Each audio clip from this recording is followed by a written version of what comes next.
o Eterno escolheu Jesus Cristo como governante de seu reino, ou governo celestial.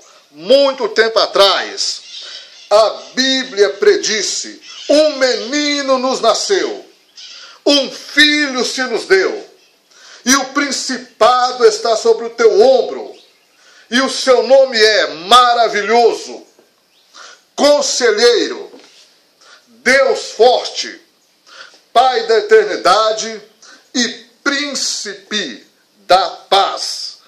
Isaías 9, 6, 7. Nota: a respeito deste governo, Jesus ensinou seus seguidores a orar: venha o teu reino, seja feita a tua vontade, como no céu, assim na terra. Mateus 6, 10. O reino de Deus, em breve, eliminará todos os governos deste mundo e ocupará o lugar deles. Daniel, capítulo 2, verso 44.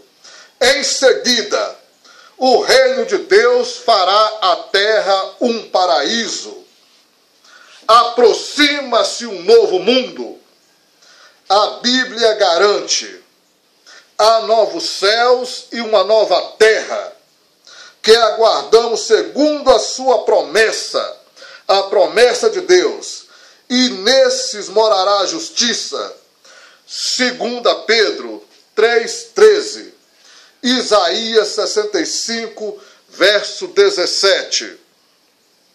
Às vezes, quando a Bíblia fala de terra, ela se refere a pessoas que vivem na terra. Gênesis 11, 1. Assim, a nova terra de justiça será uma sociedade de pessoas que receberá a aprovação de Deus. Jesus prometeu que no futuro novo mundo, os aprovados por Deus receberão a dádiva da vida eterna. Marcos 10, 30. Abra sua Bíblia em João 3,16 e 17, 13. E leia o que Jesus disse que temos de fazer para ganhar a vida eterna.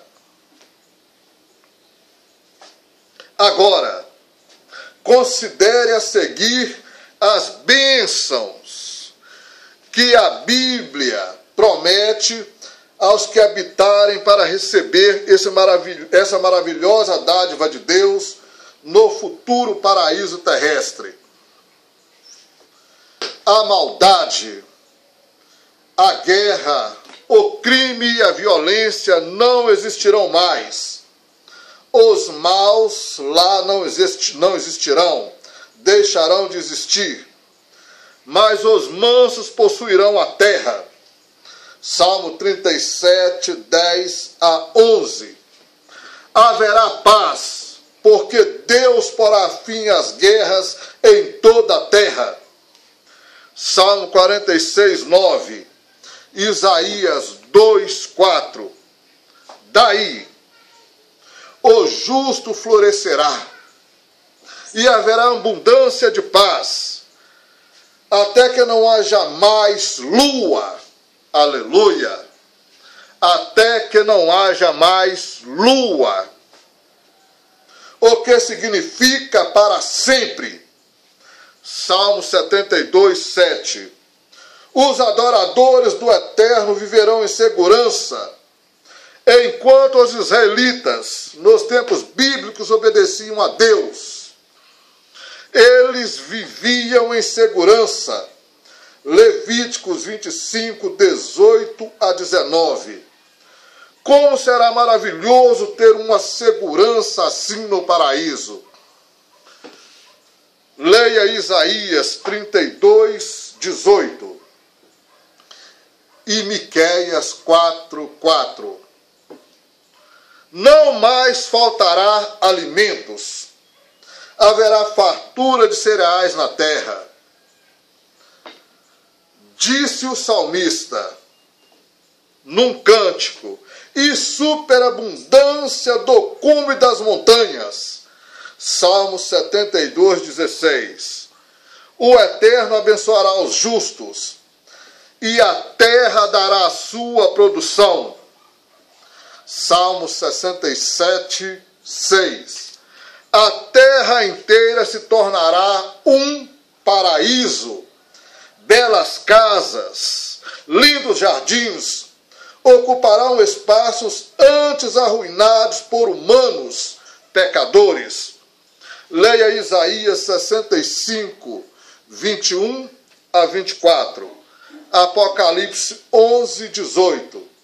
Com o tempo, partes recuperadas da terra se expandirão, até que a terra toda se torne tão bela e produtiva como era no jardim do Éden. E Deus jamais deixará de abrir a mão e satisfazer o desejo de todos os seres vivos.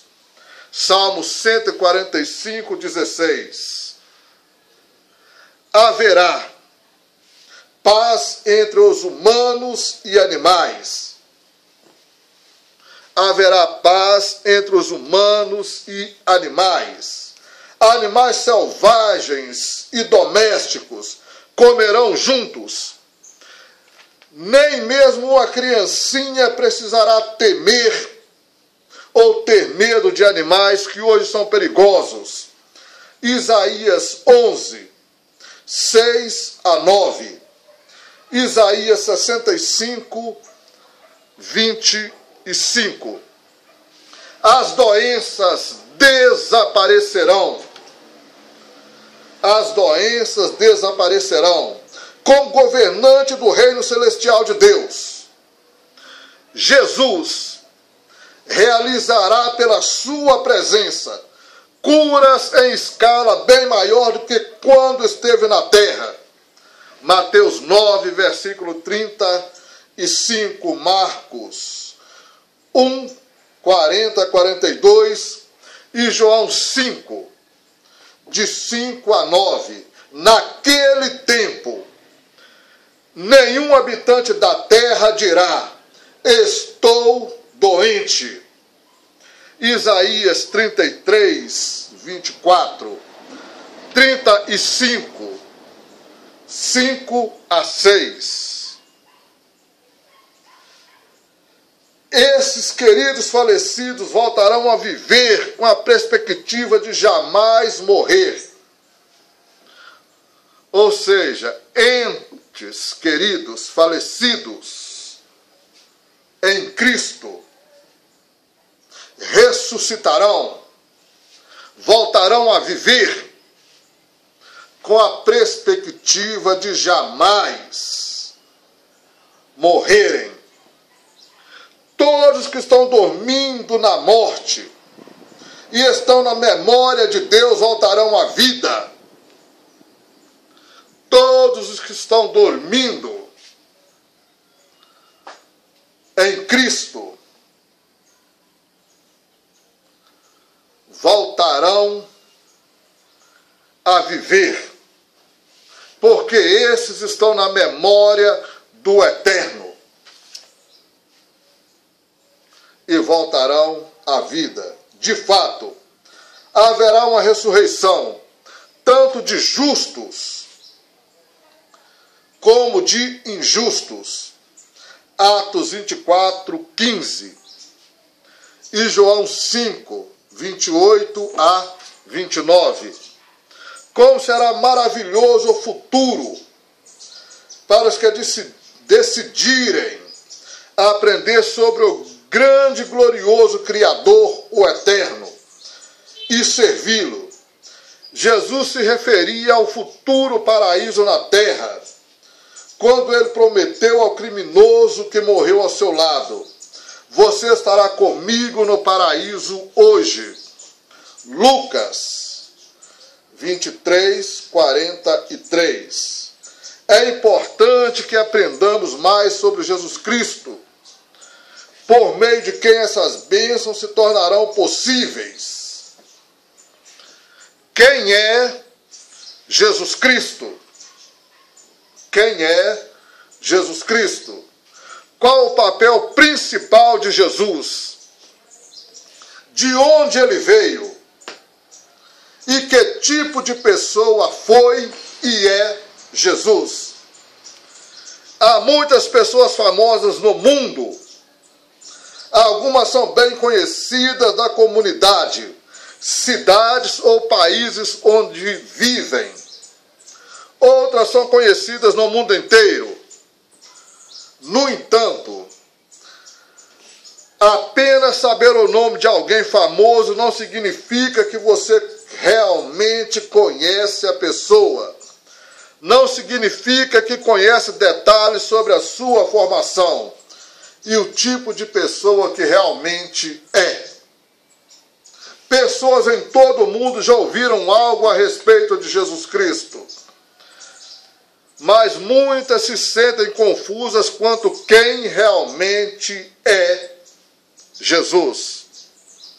Mas muitas se sentem confuso em relação a quem realmente é Jesus. Alguns dizem que ele foi um bom homem. Outros que não foi nada mais do que um profeta. Ainda outros acreditam que Jesus é Deus e deve ser adorado. Deve mesmo ser adorado? É importante saber a verdade sobre Jesus. Por quê?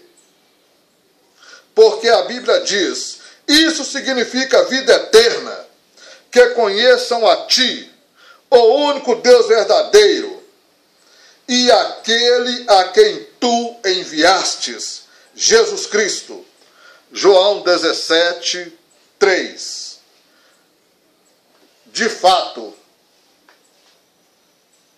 conhecer realmente a Deus e a Jesus Cristo pode resultar em vida eterna numa terra paradisíaca.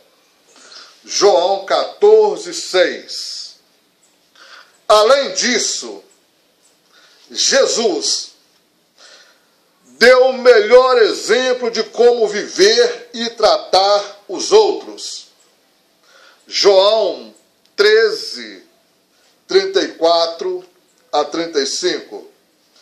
Vejamos o que a Bíblia realmente ensina a respeito de Jesus Cristo, o Messias prometido, muito antes de Jesus nascer. A Bíblia predisse a vinda daquele a quem Deus enviara como Messias, ou Cristo.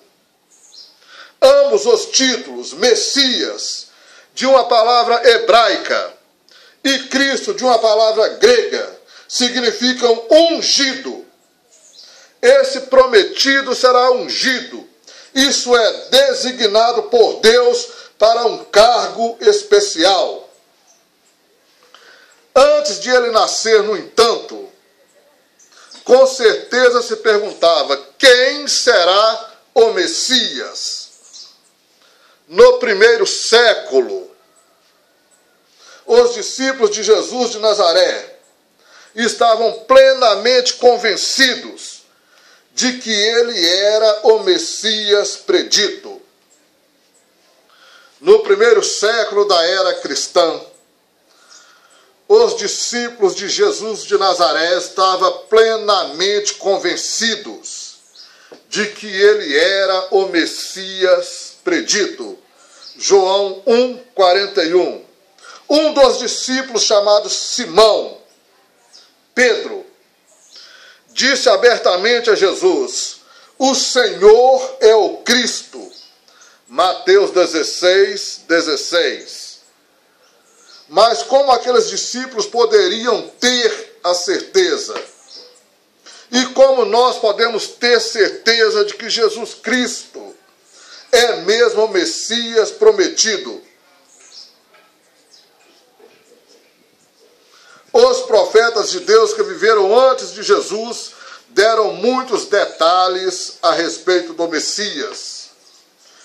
Esses detalhes ajudariam outros a identificá-los.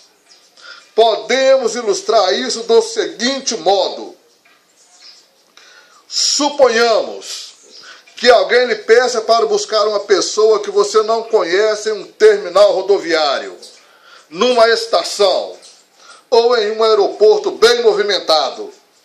Não seria útil ter alguns detalhes a respeito desta pessoa?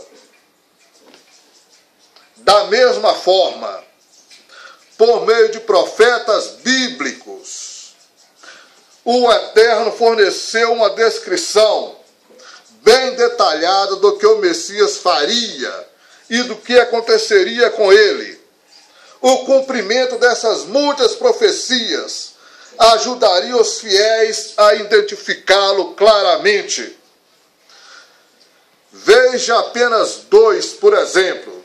Primeiro, com mais de 700 anos de antecedência, o profeta Miqueias predisse que o prometido nasceria em Belém, uma pequena cidade na terra de Judá. Miqueias 5:2. Onde Jesus nasceu? Como era de se esperar, nesta mesma cidade. Mateus capítulo 2, verso 1, 3, 9. Segundo, com muitos séculos de antecedência, a profecia registrada em Daniel 9:25 indicou exatamente o ano em que o Messias apareceria. 29 da era cristã. O cumprimento dessas e de outras profecias prova que Jesus era o Messias prometido. Aleluia! Outra prova de que Jesus era o Messias ficou evidente perto do fim de 29 da era cristã. Foi nesse ano que Jesus se dirigiu a João Batista para ser batizado no Rio Jordão. Yahvé havia prometido um sinal a João, de modo que ele pudesse identificar o Messias. E João viu esse sinal por ocasião do batismo de Cristo. A Bíblia diz o que aconteceu. Depois de ser batizado, Jesus saiu imediatamente das águas. Naquele momento os céus se abriram e ele viu o Espírito de Deus descer como pomba e vir sobre ele. Também uma voz do céu, vinda do céu, que disse: Este é o meu Filho amado, a quem eu aprovo. Mateus 3, 16 a 17. Depois de ter visto e ouvido o que aconteceu, João não teve dúvida de que Jesus havia sido enviado por Deus. João capítulo 1, 32 a 34. No momento em que o Espírito, ou força ativa de Deus, foi derramado sobre Jesus, naquele dia ele se tornou o Messias, ou Cristo, designado para ser líder, rei, sacerdote e profeta. Isaías 55, 4. O cumprimento das profecias bíblicas e o testemunho do próprio Eterno mostraram claramente que Jesus era o Messias prometido.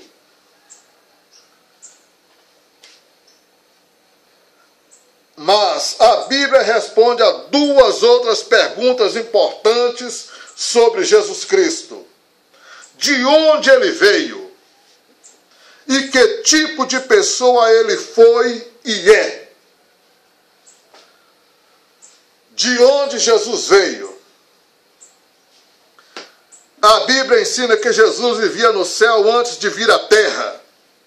Miqueias profetizou que o Messias nasceria em Belém e que sua origem seria desde os tempos antigos. Miqueias 5:2. Em muitas ocasiões, O próprio Jesus disse que ele havia vivido no céu antes de nascer como ser humano. João 3,13, 6, 3. Como criatura espiritual no céu, Jesus tinha uma relação especial com o Eterno. Como criatura espiritual no céu, Jesus, o Filho eterno de Deus, tinha uma relação especial com o Eterno, com o Pai. Jesus é o Filho mais precioso do Eterno. E por bons motivos, ele é chamado de primogênito de toda a criação, pois foi a primeira criação de Deus. Colossenses 1,15. Há mais uma coisa que torna especial esse filho. Ele é o filho unigênito. João 3,16. Isso significa que Jesus é o filho criado diretamente por Deus. Gerado diretamente por Deus. Ele é também o único por meio de quem Deus criou todas as outras coisas. Colossenses 1,14. Isso significa que ele falava em nome de Deus, sem dúvida, transmitindo mensagem e instruções aos outros filhos de Deus, ou filhos de seu Pai, tanto espirituais quanto humanos.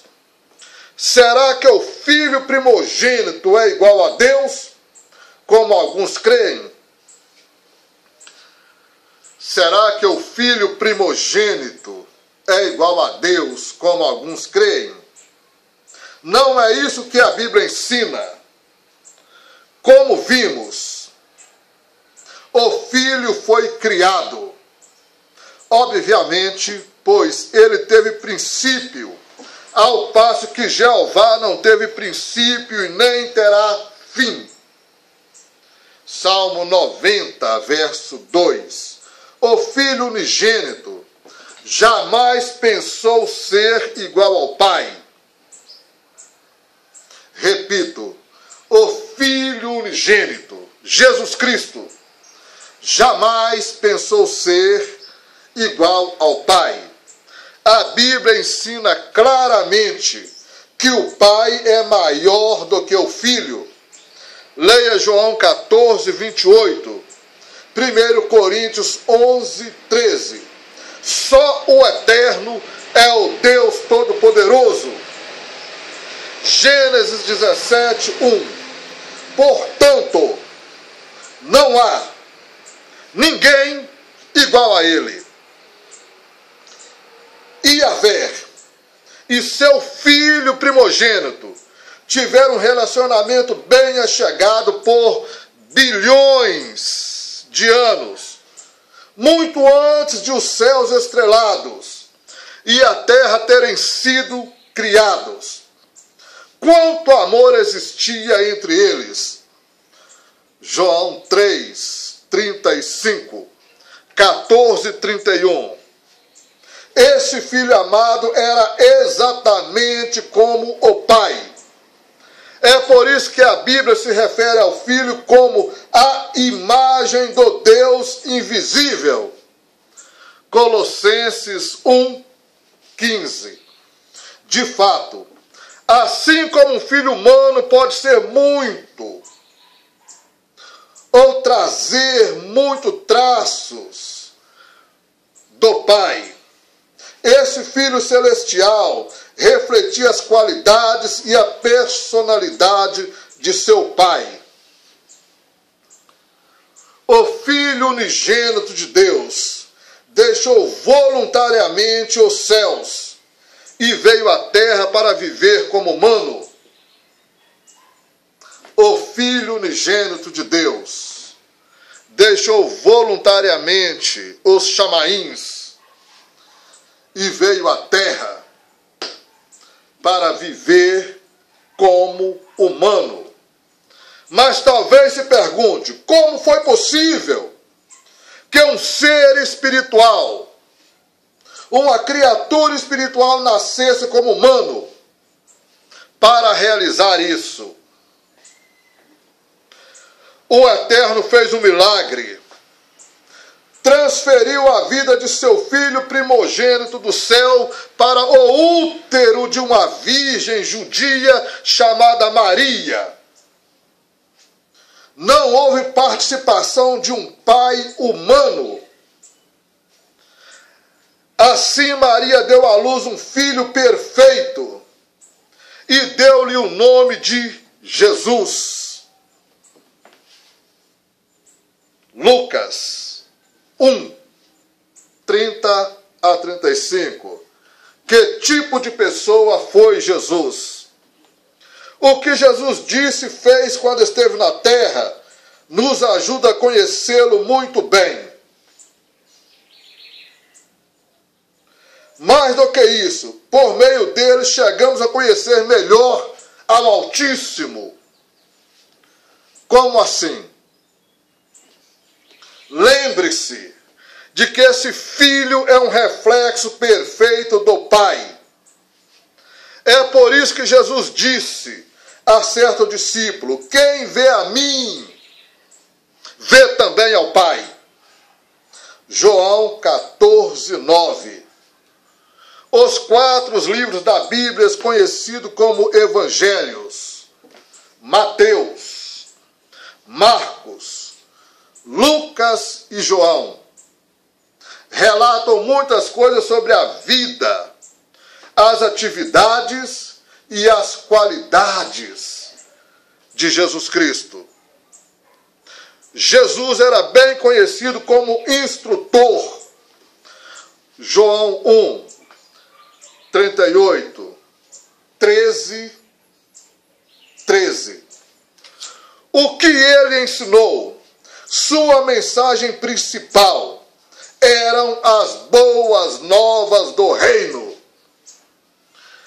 Isto é, do reino de Deus, o governo celestial que governará a terra e trarão bênçãos sem fins para os humanos. Está registrado em Mateus 4, 23. De quem era essa mensagem? O próprio Jesus disse: o que eu ensino não é meu, mas pertence àquele que me enviou, a saber, o Eterno, o Deus Eterno. João 7, 16. Jesus sabia que seu Pai deseja que os humanos ouçam as boas novas do reino. Onde Jesus ensinava? Onde Jesus ensinava? Houve pessoas nas áreas rurais, nas cidades, nas aldeias, nos mercados e nas casas, onde houvesse pessoas. Onde houvesse pessoas. Jesus não esperava que as pessoas fossem até ele. Ele as procuravam. Marcos 6, 56. Lucas 19, 5 a 6. Porque Jesus fez todo esse esforço e usou tanto de seu tempo pregando e ensinando. Porque era isso que Deus queria que ele fizesse. Jesus sempre fez a vontade do Pai. João 8, 28 a 29. Mas havia outra razão pela qual ele pregou? Ele sentia pena das multidões que o procuravam. Leiam Mateus 9, 35 a 36. Elas eram negligenciadas pelos líderes religiosos, que deveriam ensinar-lhes a verdade sobre Deus e os seus propósitos. Jesus sabia o quanto as pessoas precisavam ouvir a mensagem do reino. Jesus era um homem brando e de sentimentos profundos. Por isso outros o consideravam acessível e bondoso.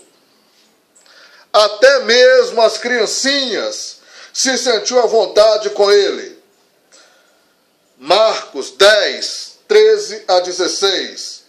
Jesus era imparcial, odiava a corrupção e a injustiça.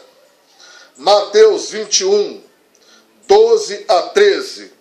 Numa época em que as mulheres não eram muito respeitadas e tinham poucos privilégios, Jesus tratou-as com dignidade. João 4, 9 a 27.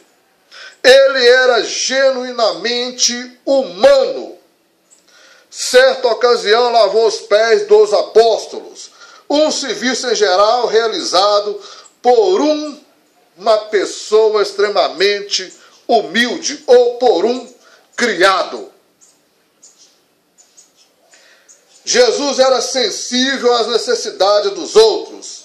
Isso ficou bem evidente quando, com a ajuda do Espírito de Deus, ele realizou curas e milagres. Mateus 14, 14. Por exemplo, um leproso se aproximou dele e disse: se o Senhor quiser, pode me purificar. Jesus sentiu a dor e o sentimento desse homem e, movido de íntima compaixão, estendeu a mão e o tocou. E tocou no homem dizendo: eu quero ser purificado. E o doente foi curado. Marcos 40 a 42. E você pode imaginar a alegria deste homem, deste leproso, como ele ficou alegre. Fiel até o fim. Jesus deu o melhor exemplo de obediência, leal a Deus.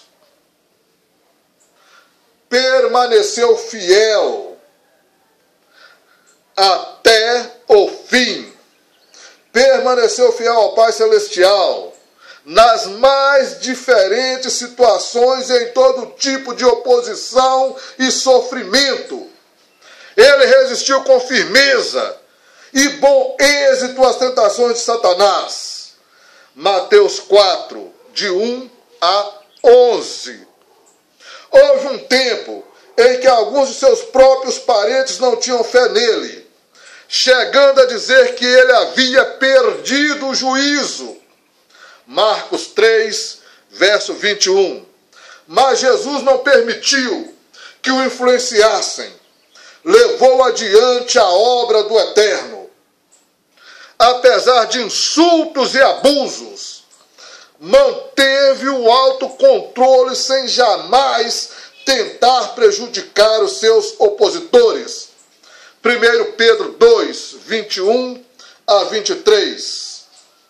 Jesus foi fiel até a morte, e uma morte cruel e dolorosa às mãos de seus inimigos. Filipenses 2, 8. Veja o que ele teve de suportar no último dia de sua vida. Como humano, foi preso, acusado injustamente por testemunhas falsas, condenado por juízes corruptos, ridicularizado com a cruz de espinho na cabeça e espinhos de 15 centímetros e um cetro na mão, pregado numa estaca,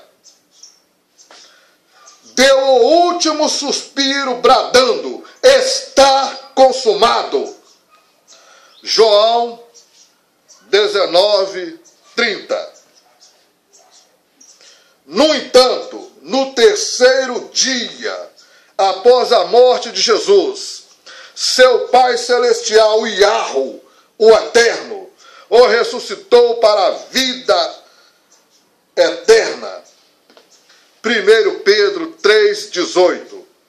Algumas semanas depois voltou aos céus. Ali se assentou à direita de Deus, onde recebeu todo o poder nos céus e na terra. Hebreus 10, 12 a 13. O que Jesus realizou por permanecer fiel à morte? A morte de Jesus realmente nos abre a oportunidade de viver para sempre numa terra paradisíaca, como era o propósito original do Eterno. Veremos como a morte de Jesus torna isto possível. O resgate, a maior dádiva de Deus. O resgate, a maior dádiva de Deus. O que é resgate? Como foi providenciado? O que ele pode significar para você? Como mostrar apreço por ele? Qual a maior dádiva ou presente que você já recebeu?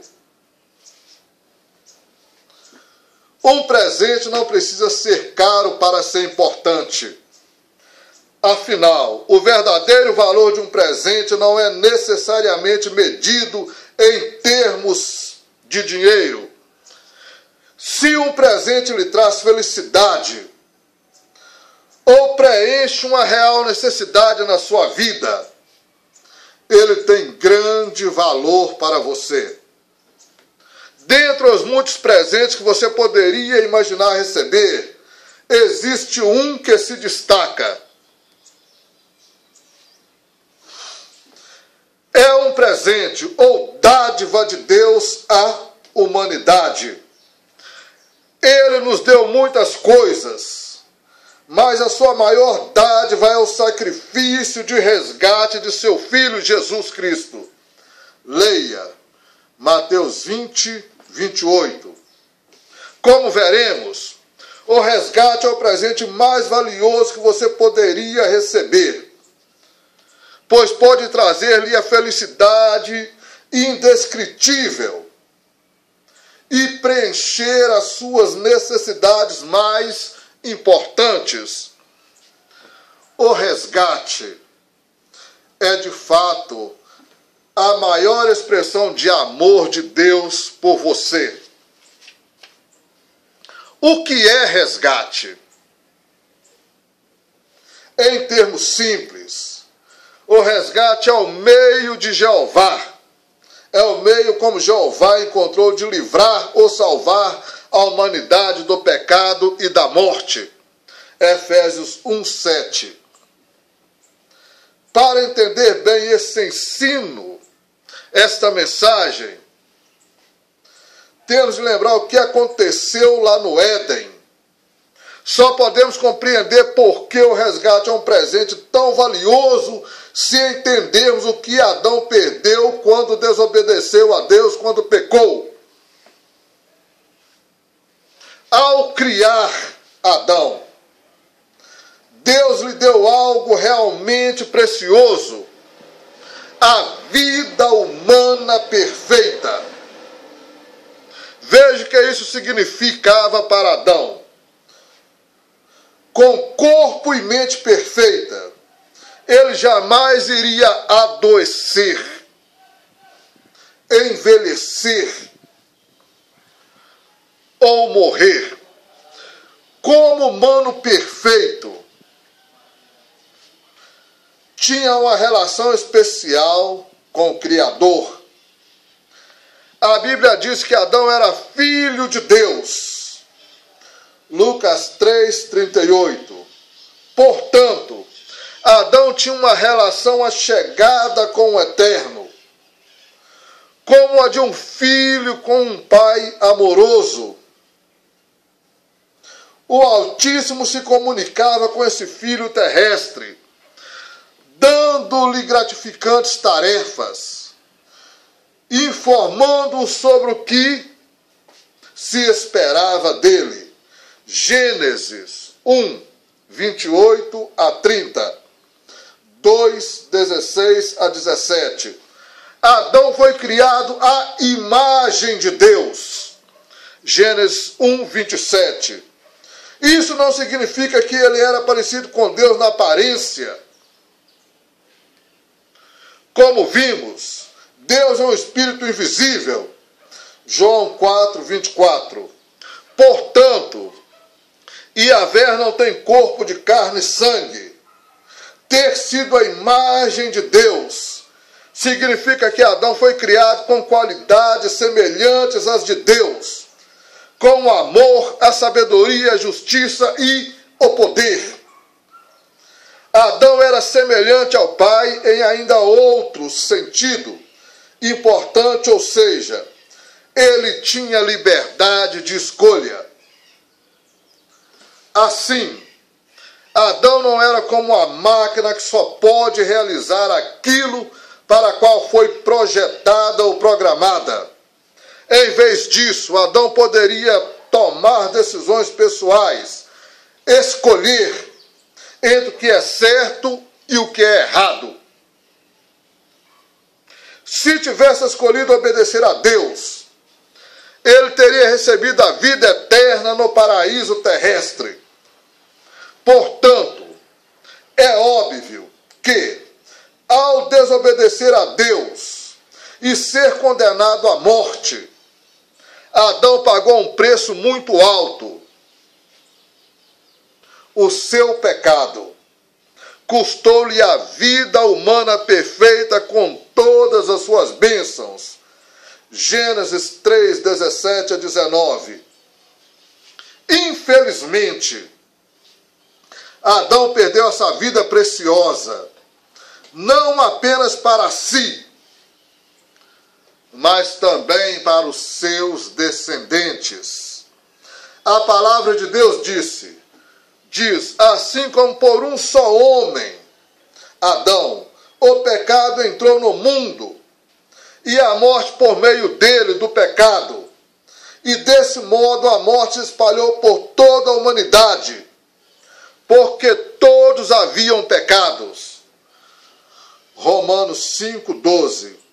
Assim tendo, todos nós herdado o pecado de Adão. Ou seja, assim sendo, todos nós herdamos o pecado de Adão. De modo que a Bíblia diz, ele vendeu a si mesmo e a seus descendentes como escravos do pecado e da morte. Você foi vendido. Eu fui vendido. Nós fomos vendidos pela desobediência e pelo pecado de Adão. Não havia esperança para Adão e Eva, pois eles voluntariamente decidiram desobedecer a Deus. Mas que dizer de seus descendentes, incluindo nós?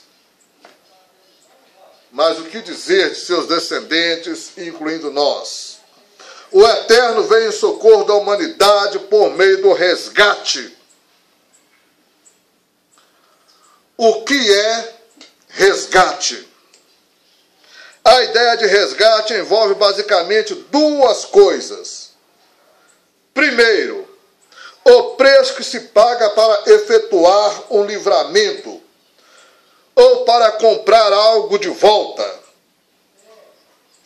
Pode ser comparado ao preço pago para libertar um prisioneiro de guerra. Segundo, resgate é o preço que se cobre ou paga o custo de algo. É como um preço que se paga para cobrir os prejuízos causados por um dano. Por exemplo, quem provoca um acidente teria que pagar uma quantia equivalente ou igual ao valor do que lhe foi danificado. Como seria possível cobrir a enorme perda que Adão causou a todos nós e sermos libertados da escravidão ao pecado e à morte? Consideremos o resgate do Eterno, que o Eterno providenciou. E o que isso significa para você? Como Deus providenciou o resgate. Visto que foi perdida uma vida humana perfeita, nenhuma vida humana imperfeita poderia comprá-la de volta. Salmo 49, 7 a 8. Era preciso um resgate que tivesse o mesmo valor daquilo que foi perdido. Isso se harmoniza com o seguinte princípio de justiça perfeita que se encontra na palavra de Deus. Será vida por vida. Deuteronômio 19, 21. Assim, o que cobriria o valor da vida humana perfeita que Adão perdeu. Assim, o que cobriria o valor da vida humana perfeita que Adão perdeu. O exigido resgate correspondente teria de ser outra vida humana perfeita. 1 Timóteo 2, 6. Como o Eterno providenciou o resgate? Ele enviou à terra o seu Filho espiritual perfeito. Mas Deus não enviou simplesmente qualquer criatura. Ele enviou o seu Filho, Jesus Cristo. Enviou aquilo que lhe era mais precioso, seu Filho único, unigênito, melhor dizendo, seu Filho unigênito. Leia 1 João 4, 9 a 10.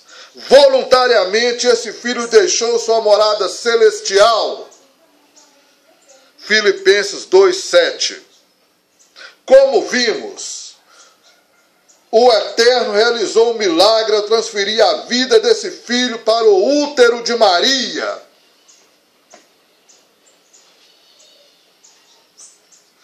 Como poderia um único homem servir de resgate para muitos, na realidade, bilhões de seres humanos?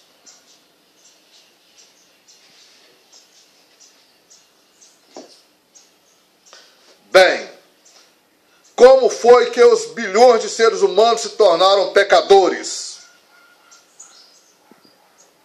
Lembre-se, por ter pecado, Adão perdeu a preciosa posse da vida humana perfeita.